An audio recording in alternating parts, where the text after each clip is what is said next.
Hello everyone, and today I'll be reading Scaramouche Listener by me. So let's get into it. You woke up to the sound of your phone buzzing on your nightstand. You groaned, unwrapped your eyes, reaching for the device to see who could be calling you at this hour. And it was Scaramouche. Hey, you answered, your voice still groggy from sleep. Hey, he said back, his voice low and smooth. I was wondering if I could come over. I miss you. A smile spread across your face at his words. Of course. I'll leave the door unlocked for you. Thanks, darling. I'll be here soon. You hung up the phone and quickly got out of bed, taking a few minutes to tidy up the apartment before you heard the door open. Hey, Scaramouche said as he entered the room. He was wearing his usual Fatui outfit, but something about the way he looked at you made you feel like you were the only person in this world. Hey, you're here. You replied, moving closer to him. He wrapped his arms around your waist and pulled you close to him, resting his head on top of yours. I missed you, he said, his voice soft and sincere. I missed you too. Your own voice barely above a whisper. I'm glad you're here. The two of you stood there for a moment, just holding each other, until Scaramouche spoke again. I want to sleep with you tonight. Like, stay over and all. He whispered. He was feeling a little bit hesitant about his request, but he hoped that you would not misunderstand. Could you do that? You nodded eagerly, feeling your heart rate pick up at the thought of spending the night in his arms. It was something you dreamt of, something that you wished for very deeply. The two of you crawled into bed together, and he wrapped his arms around you tightly, holding you close to him. You could feel the steady beat of his heart against your back, and you felt safe and secure in his embrace. I love you, he whispered into your ear, his breath warm against your skin. I love you too, Skira, he said, turning to face him. You kissed him softly, and he deepened the kiss, his hands moving down to your hips. The two of you spent the night tangled up together, talking and laughing, before you cuddled up into each other's arms, until the early hours of the morning, Scaramouche talking to you and telling you stories to help you sleep. And when you finally fell asleep in each other's arms, it was with the knowledge that you are both exactly where you were meant to be. As the morning sun beams through the window, you slowly open your eyes to find Scaramouche's face inches away from yours. A small smile tugs at the corners of his lips, and before you could even say a word, he leans in and presses a soft kiss to your lips.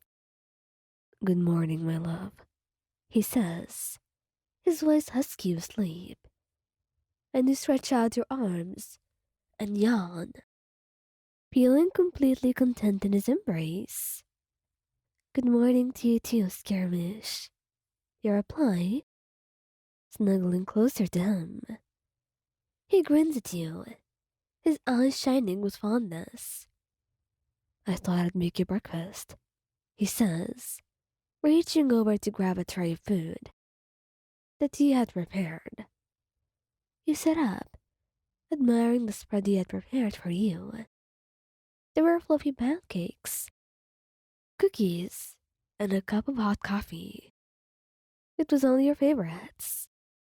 Oh, Skira, this looks amazing. You didn't have to do all of this, you say, feeling grateful for his sweet gesture. I just wanted to see you smile. He replies, his gaze softening. I love seeing you happy. And you can't help but feel your heart flutter at his words. Scaramouche may not be the most vocal about his emotions, but his actions always spoke volumes. You reach over and take his hand, squeezing it gently. Thank you, truly. This is really sweet, you say, leaning in to press a kiss to his cheek. His face flushes slightly, and he looks away from you. It's nothing, really. He mumbles, but you know he appreciates your words. You both sit and enjoy your breakfast, chatting about anything and everything that comes to mind. It's moments like these that make you feel so lucky to have Scaramouche in your life. And after finishing breakfast, you both clean up and get dressed for the day. Scaramouche suggests taking a walk in the park, and you happily agree. And as you walk hand in hand, Scaramouche shares stories about his childhood and his experiences working for the Fatui. You listen intently, feeling grateful for his trust in you. Eventually, you both find a quiet spot in the park and sit down on a bench, admiring the beautiful scenery around you. Scaramouche wraps his arms around your shoulder, pulling you close to him. I never knew how much love could change a person until I met you, he says, looking down at you with a tender expression. You feel your cheeks heat up at his words, feeling overwhelmed with emotion. I love you too, Scaramouche. You've changed my life in so many ways. You reply, resting your head on his shoulder. He chuckled softly, brushing his fingers through your hair.